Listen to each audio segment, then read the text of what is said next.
Good morning, and welcome to TARDIS Spider.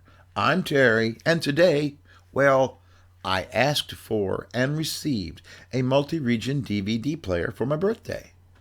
Doctor Who is available in the United States and other regions, but some of the DVDs are quite expensive and quite difficult to find in the United States.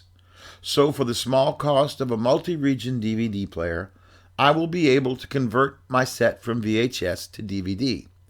So today, I'm going to talk about, not review, the three UK versions of Doctor Who I have: the Space Museum and the Chase, which I received in a set, and the Time Meddler, which I've had for a long time and could never watch. So let's watch these stories, and I'll talk a little bit about them.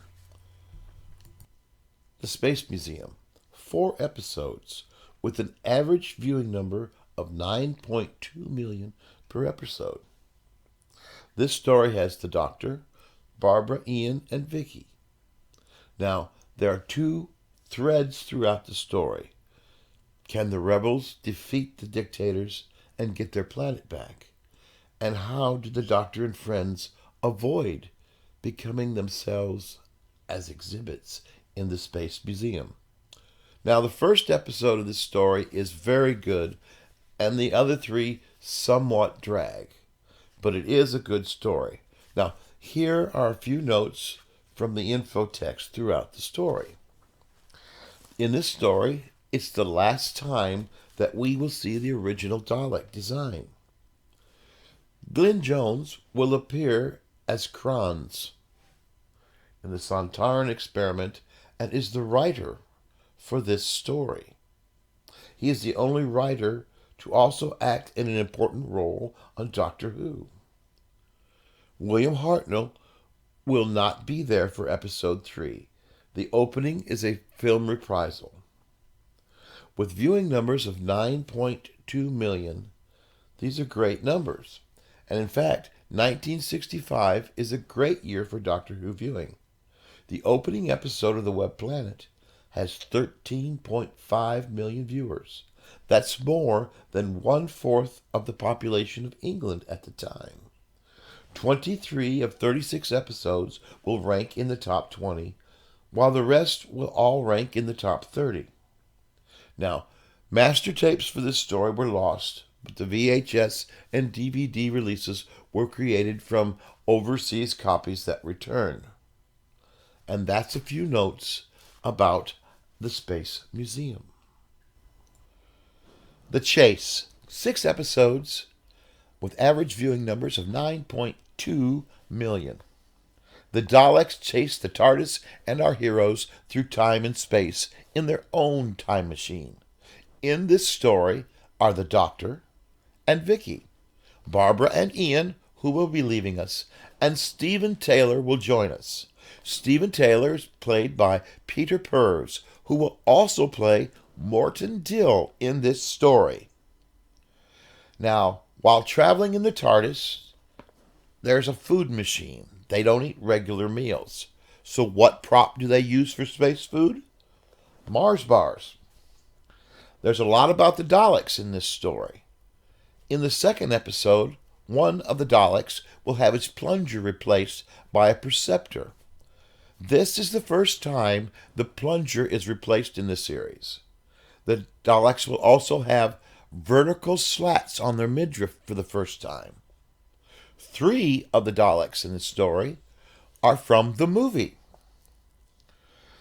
Morton Dill, while at the top of the Empire State Building, will tell us that the bumps on the Daleks are blue.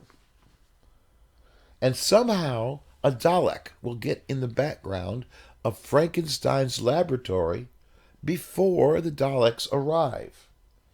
And better yet, just when does the Frankenstein monster find time to get dressed? These are just a few small points about the story. Do enjoy the chase, and now I think it's on to the Time Meddler. Season 2 will close with the Time Meddler. 4 episodes with average viewing numbers of 8.4 million. In 1066, a shady monk wants to reverse the outcome of the Battle of Hastings. Now, the Time Meddler will have several debuts. This will be the first time the Doctor runs into another Time Lord. We do not know them as Time Lords yet, but he meets one of his own race. It is the first time we encounter another TARDIS. Remember, the Daleks' time machine was not a TARDIS. And the show will be altered forever, as this is the first mixing of science fiction and historicals. It's the first time that someone can change history and has to be stopped. Peter Butterworth will play the monk.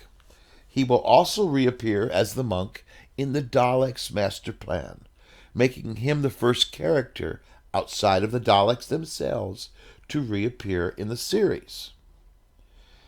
This is a good story, and it's a good way to close this second season. Historically, the second season brought us a lot of changes and fantastic viewing figures.